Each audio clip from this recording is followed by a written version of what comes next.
મિત્રો જય સ્વામી, ખૂબ લાઈક કરી રહ્યા છો, ખૂબ શેર કરી રહ્યા છો, ખૂબ સબસ્ક્રાઈબ કરી રહ્યા છો. આપનો ખૂબ ખૂબ આભાર. તમામ વિડીયો જોતા અને બધાને જાજાથી જય સ્વામિનારાયણ. આજ તો હવે નજીક ચોમાસું આવતું જાય છે, એટલે ચોમાસાનો એક દુહો કહીને હે અષાઢ ઉષારમ મેઘમલારમ બની બહારમ જલધારમ હે દાદુર્દકારમ મયુર પુકારમ તરયાતારમ વિસ્તારમ નાલહી સંભારમ પ્યાર અપારમ નંદકુમારમ નિરખ્યારી હે કહે રાધે પ્યારી મેં બલહારી ગોકુળ આવો ગિરધારી જીરે ગોકુળ આવો ગિરધારી જીરે ગોકુળ આવો ગિરધારી. જય સ્વામી. મિત્રો હવે ચોમાસું નજીક આવતો જાય છે, એટલે હવે ધીમે ધીમે ખેડૂત ભાઈઓ બધા ખેતીના કામમાં લાગી ગયા છે અને હવે વરસાદની વાટ જોઈ રહ્યા છે, કારણ કે હવે જેઠ મહિનો નજીક આવી ગયો છે. ફક્ત વૈશાખના 2-3 દિવસ જ રહ્યા છે, એટલે હવે ખેડૂત ભાઈઓને દુહો બહુ જ ગમે. અને મોરલા આ જ્યારે અષાઢ મહિનો આવી જાય ચોમાસું, ત્યારે ટેહોંક ટેહોંક કરતા હોય અને એને ખેડૂત ભાઈઓને મજા આવે અને મોરલાની મજા આવે. જય સ્વામિનારાયણ. એ ગુલાબ કા ફૂલ ઉનાળો છે તો નાના નાના ખીલે. અમારા બા તુલસીને પાણી રેડી રહ્યા છે, જળ ચડાવી રહ્યા છે તુલસી માતાને. જય સ્વામિનારાયણ બા. જય સ્વામિનારાયણ. મસ્ત સવાર થઈ ગયું છે, ચકલીઓ કિલકિલાટ કરી રહ્યું છે, વાદળછાયું વાતાવરણ થઈ ગયું છે. સરસ મજાનું સવાર થઈ ગયું છે.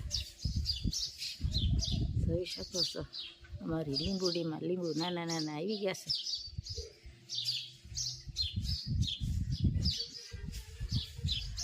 હવે ટપક વાળી વહી ગઈ છે ને પથરાઈ જવા આવી છે, થોડીક રહી બાકી. જય સ્વામિનારાયણ. માળા કરવા બે ગયા, પૂજા કરવા સવારમાં. સારું છે ને બા? જય સ્વામિનારાયણ. મારા બાના પૂજાના દર્શન જોઈ શકો છો.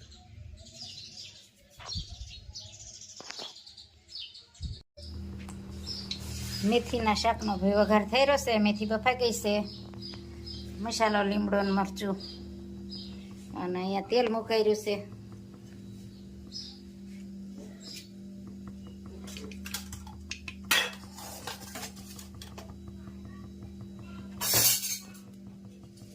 મેથીના શાકનો વઘાર. મેથી બફાઈ ગઈ, આમાં મીઠું નાખીને થોડુંક મીઠું નાખીને બાફવાની હોય એટલે કડવી ઓછી લાગે, અને ગોળ ઓછો નાખી તો હાલે. અને અહીંયા તેલ આવી ગયું છે, રાઈ નખાઈ ગઈ છે, જીરું, મરચું, લીમડો,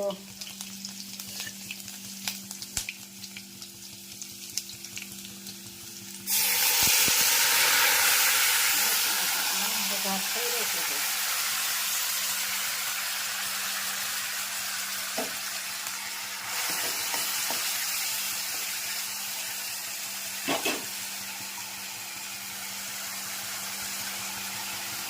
ચટણી, હળદર, ધાણા જીરું, ચટણી હળદર ધાણા જીરું મસાલો આવી ગયો. અને બાફામાં મીઠું નાખ્યું હોય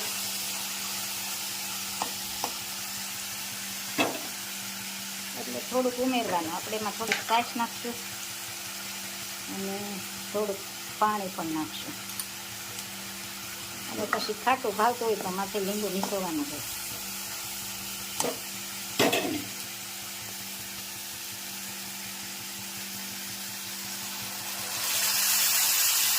અને વધારે રસાવાળું ખાવું, ચોળીને ખાવું હોય તો વધારે રસો કરવાનો થોડો, નહીંતર ઓછો કરવાનો.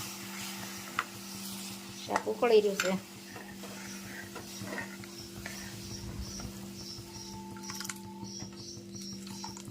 દેશી ખાણું જમવા પધારજો.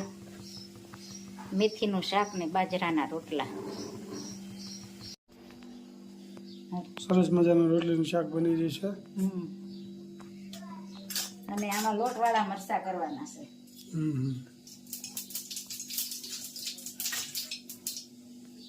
લોટવાળાનું તેલ આવી ગયું છે. થોડીક વાર ખોલવા દેવાના. પછી થોડુંક પાણી નાખવાનું આમાં. પછી લોટ નાખવાનો. એટલે લોટ તપી જાય એટલે લોટવાળા મરચાં મળશે લાગે. અને આમાં રોટલીનું શાક વઘારવાનું છે. રોટલીનું શાકમાં પણ તેલ આવી ગયું છે.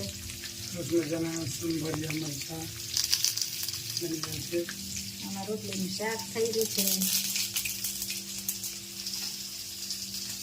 રાઈ જીરું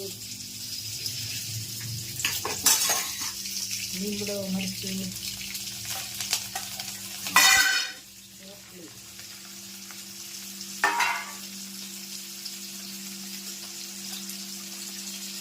રોટલી હળદર ધાણા જીરું લાલ મરચું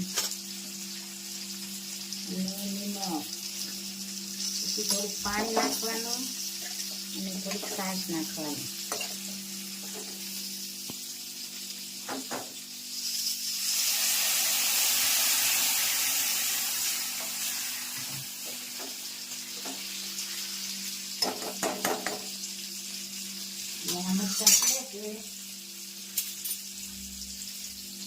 લોટવાળા મરચાં પણ થઈ રહ્યા છે. બરોબર. અને થોડીક વાર પકાવવા દેવાના. થોડીક હળદર નાખવાની અને થોડુંક ધાણા જીરું નાખવાનું અને થોડુંક મીઠું. સરસ મજાના મરચાં પણ તૈયાર થઈ ગયા. શાક પણ હવે થોડીક બની જશે. બફાઈ જાય અને લોટ વેરવી માથે ચડી જાય. મનીષાએ બતાવ્યા હતા એકવાર. એને કીધું હાલો હું જ બનાવું મરચાં. અને ટોમેટો બહુ સારી સારી આવી રહી છે. મસ્ત મસ્ત માલાની મનીષાની તમારી દાદા નવરા નથી હમણાં એવું બધું આવે છે. હમણાં તો ભાઈ ટપકનું હાલત કામ કપાસ વાવવાનું કામ ચાલુ છે. વીડિયાનું કામ તો મનીષાને આપી દીધું છે. એટલે થોડું થોડું કામકાજ હોય ઘરે. હું તો ખાલી બતાવું વિડીયો લઉં તો તમે નવો એટલે વિડીયો કઈ હરખો લેવાય નહીં. એટલે એવું થાય બધું. સરસ મજાના મરચાં બની ગયા છે. થોડો થોડો લોટ ઉમેરવાનો જરા જરા. અને પછી બફાઈ જાય થોડીક વાર રહેવા દેવાના. પછી ઢાંકી દેવાનું એટલે લોટ આખો શેકાઈ જાય ને સડી જાય. સરસ મજાનું બની ગયું છે. જય સ્વામિનારાયણ. જય સ્વામિનારાયણ. બા માલા ને મનીષા વગર તો સોનું સોનું થઈ ગયું. હા માલા તો હવે તો બોલવા મળી ને અહીંયા. કહેતી હતી મારે તો હવે નાગપુર નથી જવું, મારે અહીંયા રહેવું છે બાપા. હે હા બહુ ફાવી ગયું. અમારા બા દૂધ ને ભાખરી ખાવા બેસી ગયા છે.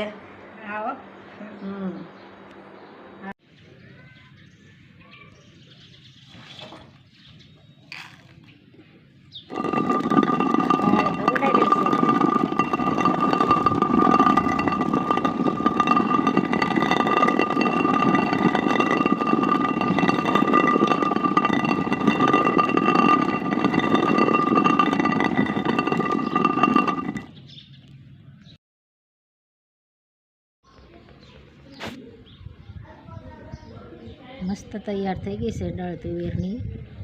દાળ ભાત જોડે જમવા માટે પધારજો. સરસ મજાની તૈયાર થઈ ગઈ.